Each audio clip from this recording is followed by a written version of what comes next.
All right. So if you could just introduce yourself and maybe a little bit about what you do and what your passions are. Do you want me to share my? I know you guys sent me like a PowerPoint. Yes, please. Yeah. Uh, If you all could right, share that, that'd be great. all right, cool. Hopefully you have the necessary permissions. I have a So, local copy, so if I can just share that if that okay. works. Yeah, Cool. that works. All right,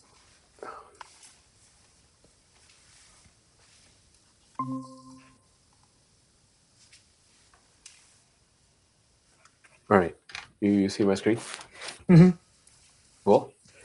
Well, I'm Karthik Karunanithi, so I'm a solution architect at IBM.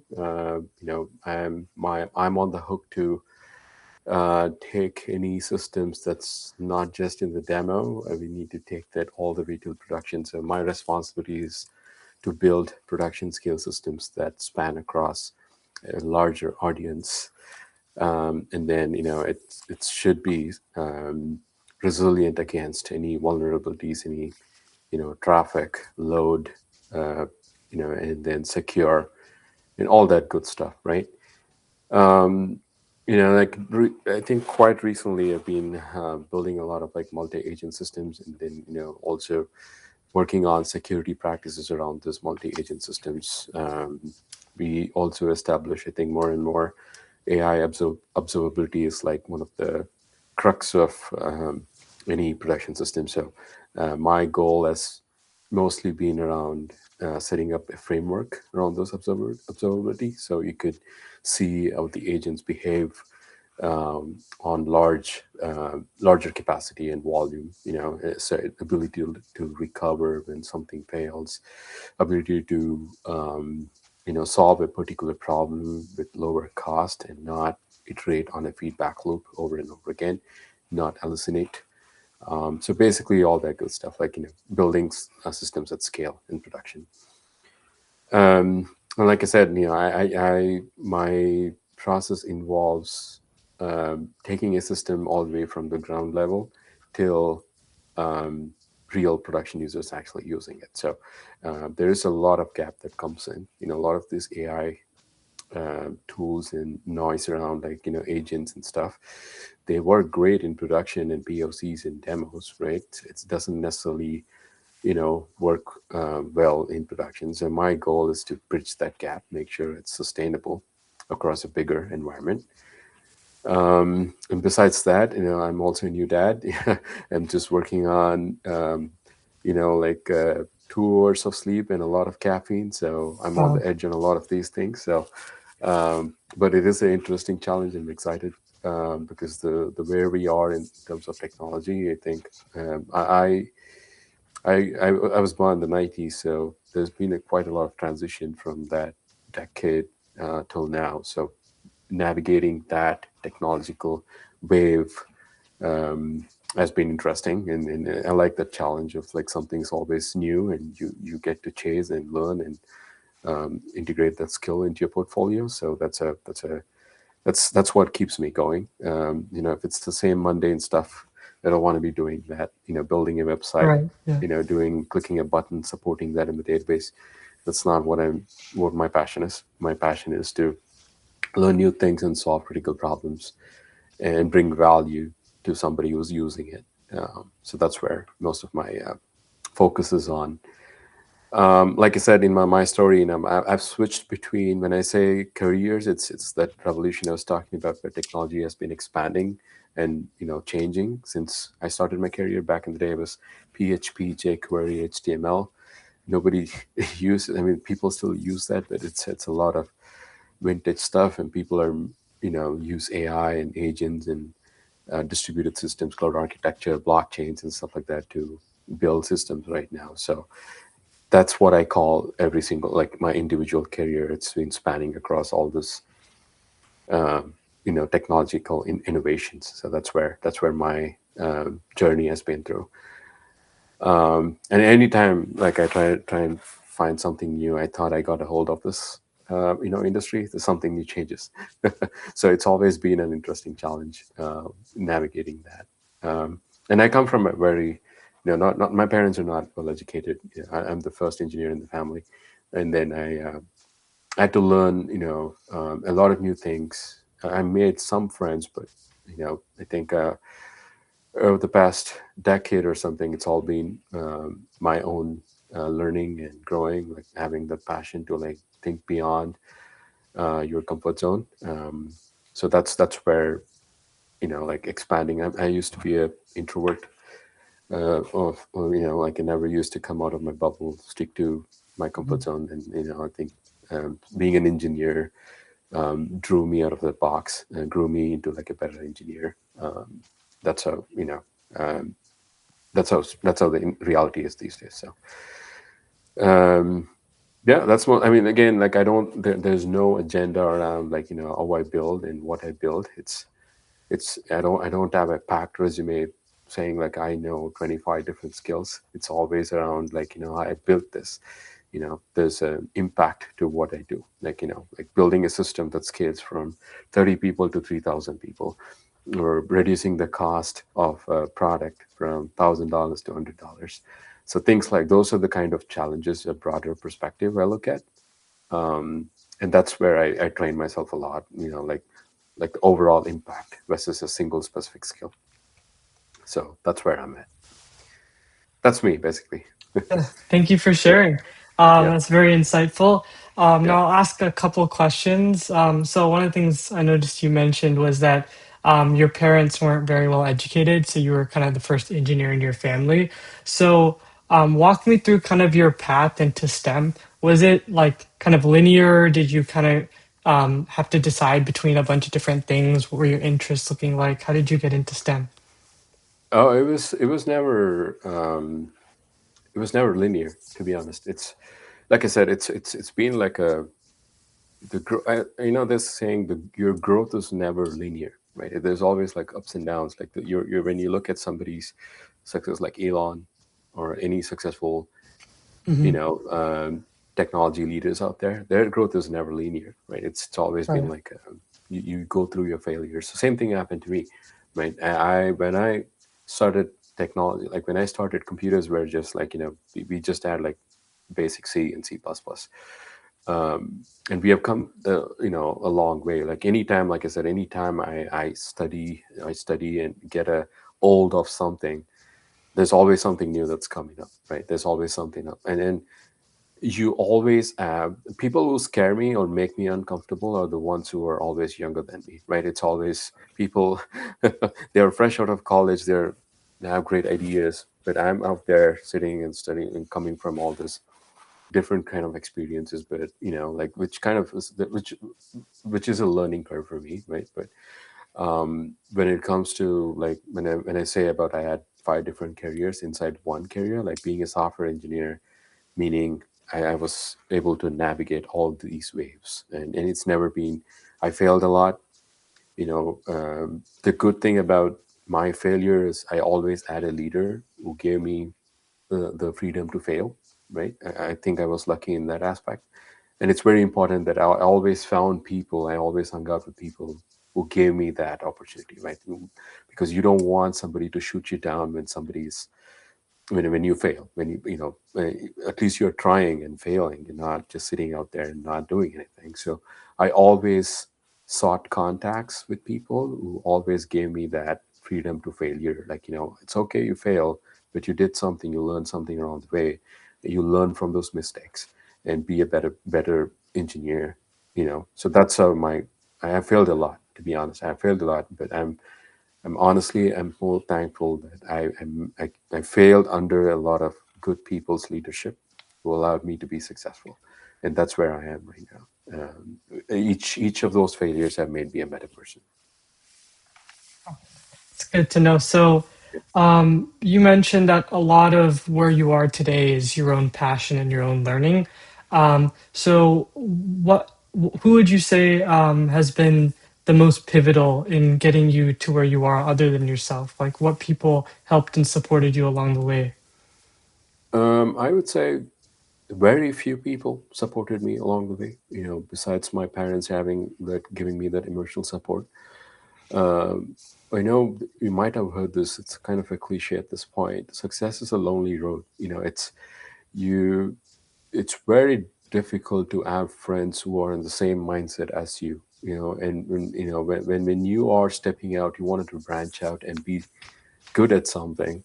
There's always somebody who's going to hold you down, and the difficult part is saying no to this person and stick to your thing. And I know it's not the way most of the people operate. It's because you need family, you need friends, you need somebody to always be there for you.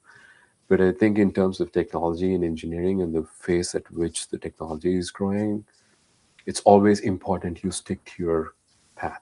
You're like a horse. You're just looking at your own direction. You're not worried about all the outside noise. You're not worried about what's happening in Reddit. You're not worried about what's happening in Facebook, Instagram. You're just looking at, okay, this is my journey. I'm here to solve problems. And I found a few people who was like my previous manager, and then my previous company where I was working on. He was a very thoughtful mentor. He gave me enough guidance, but at the same time, most of it boils down to how much effort you put in. Right? I honestly, if um, if I wanted someone in my life who could come and tell me like this is how things are done, it would be just me, from my, from my, a future life. And I want someone like me just come and tell me like, hey, it's all up to you. You got this whole thing. It's the end of the day, no one's gonna come and help you out. They're gonna guide you, mentor you in a few different ways, but it's all up to you. And for me, it's always been like one or two people max. And it's not that I don't like making friends, but it's just that it's always been like, my motive is this. If someone's coming in my way and trying to derail me a little bit, I'm always moving past that person. Um, so that's how my journey has been. So it's most of them are the self learning. That's a unique mindset. That's a unique approach to Yeah. things. So that's good to Right. hear. That can be great Yeah. advice. Yeah. So you mentioned you had to endure a lot of your own failures. So Mhm. could you maybe walk us through like one of your failures and maybe if you were close to quitting or how it made you feel and how you kind of rebounded and came back from that? So one important thing is when you're working in a corporate world, you although you can think that you're doing such a great job, it's not how others look at you. Like it's not the same way people perceive your experience.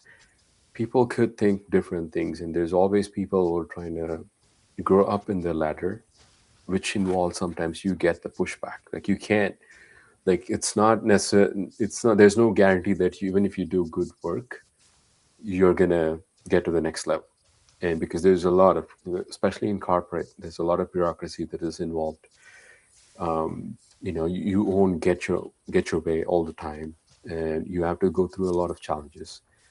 For me, I failed a lot of times in the journey. Like even though I did a great job, there were people who used my experience and we used my knowledge to make a better version of themselves, but never gave me the credit. And Mm, that happens a lot in corporate. And I work with interesting clients where they always have you by your side when you're building something great. But when there's a problem, they will throw you under the bus, which is pretty normal. And there were times where I just wanted to throw in the towel. I just said, well, this is it. I can't do this. This is not me, because no matter how hard I work, someone's always there to take me down. But more and more, I got used to that journey. This work is just work. Work is just work. You can't take things personally. So I started building this mindset where all these people I work with, they're in my laptop. So they're all in my virtual world. If I shut down my laptop, that's it. I have no contacts with them. I'm on my own. I'm on my own self-learning and self-building journey. Right. So that's what motivated me a lot. Like, I had to go through this thought process. I failed a couple of times. I had people throw me into the bus a lot of times. But then I realized, well, this is not, I can't be taking things personally, because work is not meant to be taken personally. You have a whole world ahead of you. Like you have the whole, this, you don't want to be like, it's not a 11 member football game. Like you're stuck with your teammates all the time. You could switch. You're not playing for Argentina and you're stuck with Argentina all your life. You can branch out. Like that's the freedom that you get when you're working in corporate and technology, right? And that's how I learned that. I start when challenges came ahead of me. When I ended, when I encountered things like this, I used to break down a lot, and I had thankfully, I had few people who actually, asked me to, keep my shoulder high and like, move through this journey. But at the same time, it's always about like, thinking what is really important to you. Like, it's do you value work that much that you're going to let your work get into your head, live in your head rent free, and all those people who are trying to take you down, do you really want them to live in your head rent free and bother you for the rest of your life? That's going to hold you down. It's a lot of energy that's going to hold you down. So I learned the hard way that, it's okay to fail, and your five fingers are not the same, right? It's You can't please everybody, and someone or the other, everybody is competing, especially in this AI driven world. Everybody is competing against each other, right? There's no like, well, I let my there used to be a time where people would be like, well, I want my colleague to succeed. It's no longer that case. It's more like, well, I want everyone's competing against each other because technology has gotten them, like I've brought them together in a way that everything gets measured. So they want to step over each other. That's what's happening. It's really not their fault. I blame the world we live in. World is like measuring us with a lot of these attributes and making every one of us uncomfortable. So my mindset was always, like, do not take work personally. Just if you fail, it's okay. At least you're doing something. You're better than 95% of the people who are not doing anything. So that's the mindset I built, and that's what got me, in this journey further along. So Yeah, I think that's really good advice. Just the one thing about like all these people ultimately they're just on your computer, right? yeah, So they if you are just close your computer, then all of a sudden you've lost contact with them. So I right. I think that's a definitely a good perspective to pull out in some of these situations. So I want to take maybe the next 5 to 10 minutes and just talk about your advice to maybe underrepresented students or students potentially looking to go into the field of STEM. So you talked a little bit about how the only person you'd want to listen to for advice is yourself from the future, right? So what is some advice you give maybe a younger version of yourself or someone you are mentoring, something like that? And what's something that younger students may need to hear? Yeah. So you still need, like, although like it's all self-learning, and I gave my own advice, you still need, like I mentioned, still need somebody here and there to kind of allow you to fail and push you up a little bit. Like all this, underrepresented students, I would say, it's for me, it's all students. There's no I don't discriminate or differentiate, but they need to understand the playing field is not equal, right? It's not like, it's not sunshine and rainbows all the time. you know Mhm. People will beat you under the knees and take you down anytime you mess up, and that's how it is. That's the reality of this world. It's not something that you create. It's not something you wished for, but that's how it is. That's the reality, right? It's not pretending it's all equal. It's not going to help you, right? That's how it is. But the interesting thing about this one is this gap where you see, you can always navigate it with good competence. And like I said, you need to find those few people, make good connections with those people who are trying to help you, and avoid people who are always trying to push you down. Like, there's no what you call it, no, don't feel bad about saying no to somebody.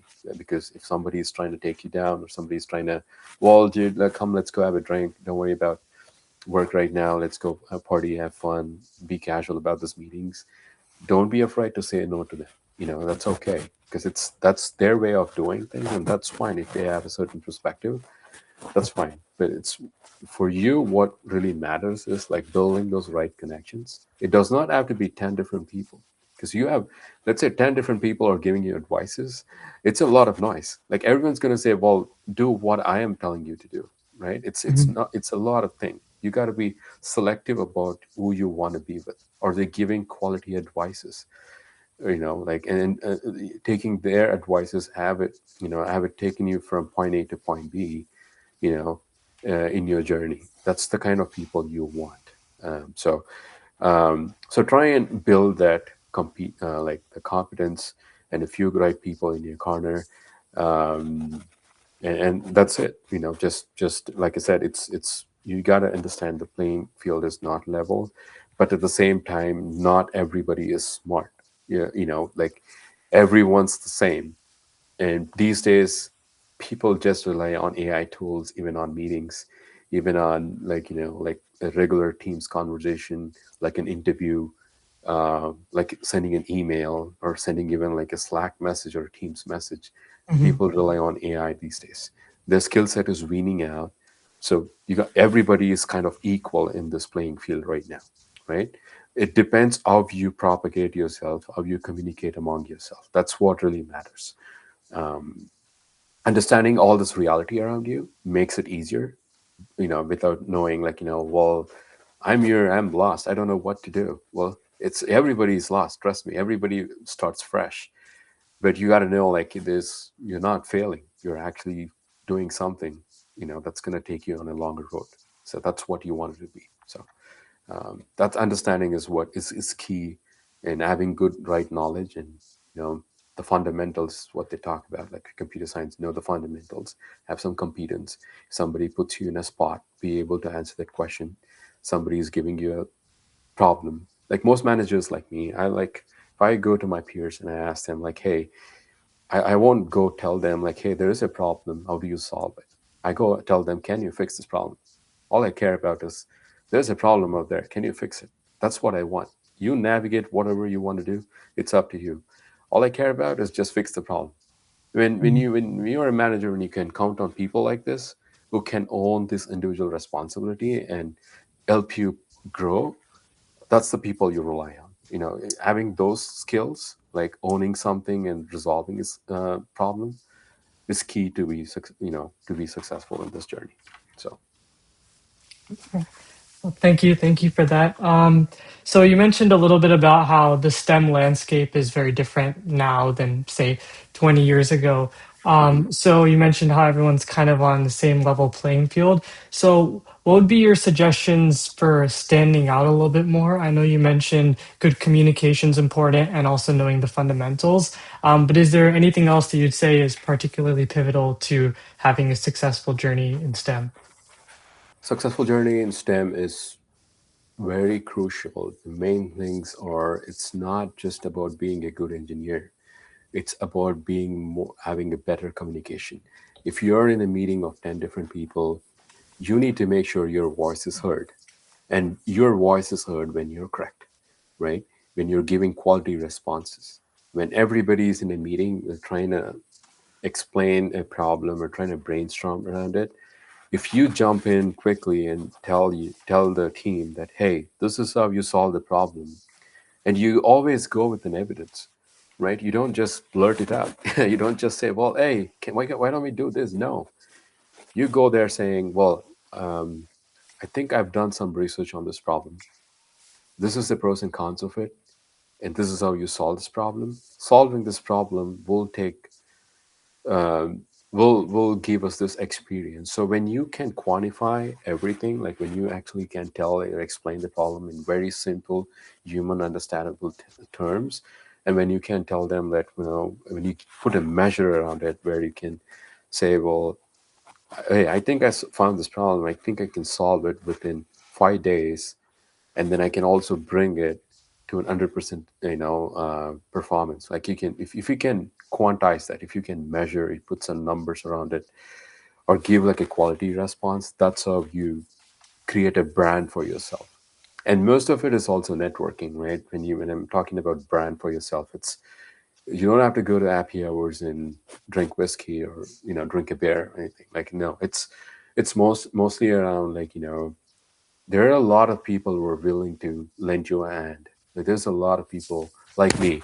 I mentor a lot of people.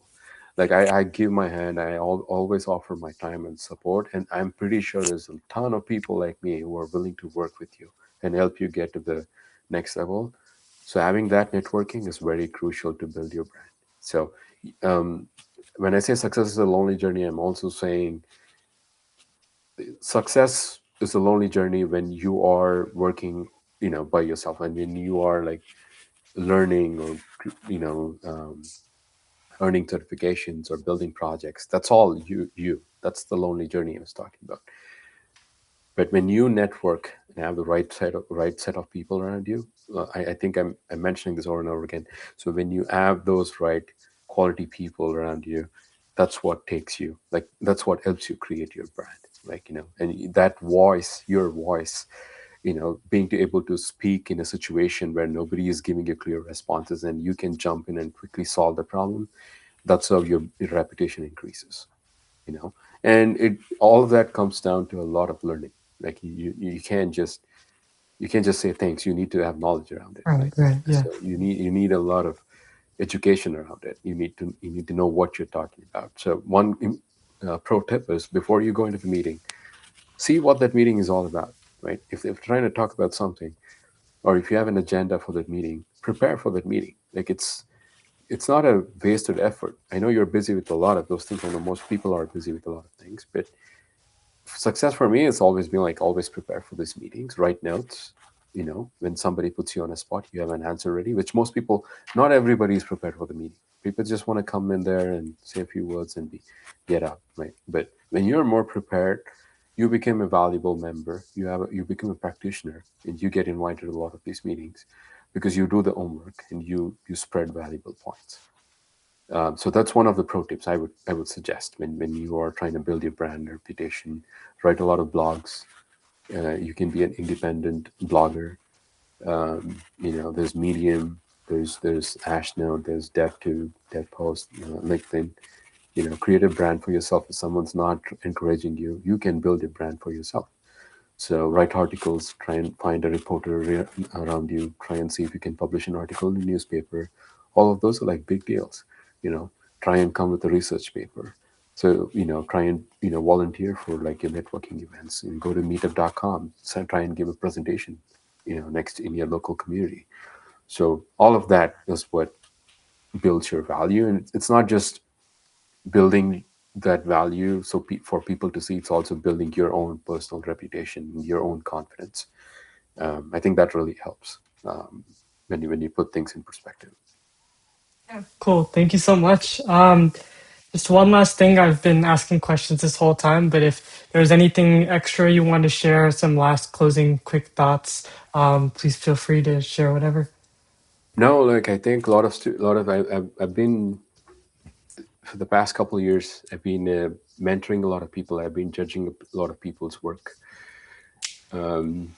One thing I notice is, don't be afraid to solve problems. And in this AI journey, you could be successful if you are starting to use all the AI tools that's out there, and are building AI tools, right? That's how you get successful. It's no longer just, I'm going to create a form, it's going to fill out a form, push a button, gets uploaded to the server. No, you've got to solve real life problems, real life scenarios, like be it healthcare, transportation, you know, industry, oil, salt water to see, like for drinking water, things like that, like, energy consumption, space, rockets, things like that, as it differentiates you from, bigger crowd. So start doing that from your college, from your school, and don't wait for, well, all of this is, I should be doing this only in the industry. No, my Right. advice is, pick the one niche skill that you believe in. Pick a niche problem that you think. Don't think too many. There are too many problems in the world. We know that we can't solve everything. You're not designed to be like that. Pick a niche problem, solve it, showcase that to a bigger audience, and try and sell it. Kind of like going to a Shark Tank. Selling your idea, build a startup around it, solve a problem that a lot of people can use. um, you know Build things like that, but has an impact. Your goal is to not make a rich guy richer. Your goal is to serve the community and, help a lot of people who are going through this problem. So that's where, if you spend your a lot of time researching that and trying to solve problems, you're you're gold. So that's where I like to, that's my advice on that. So Thank you. Yeah, add real value, right? yeah, That's the add real thing. value. Yeah. Thank you. Thank you so much for your time. I appreciate it so much. Yeah, Yeah. thanks. You appreciate it. Thanks Yeah. for this opportunity. Of Appreciate it. course. Thank Yeah, you so take much. care. Take care. Thank you. Bye. Take care. Bye.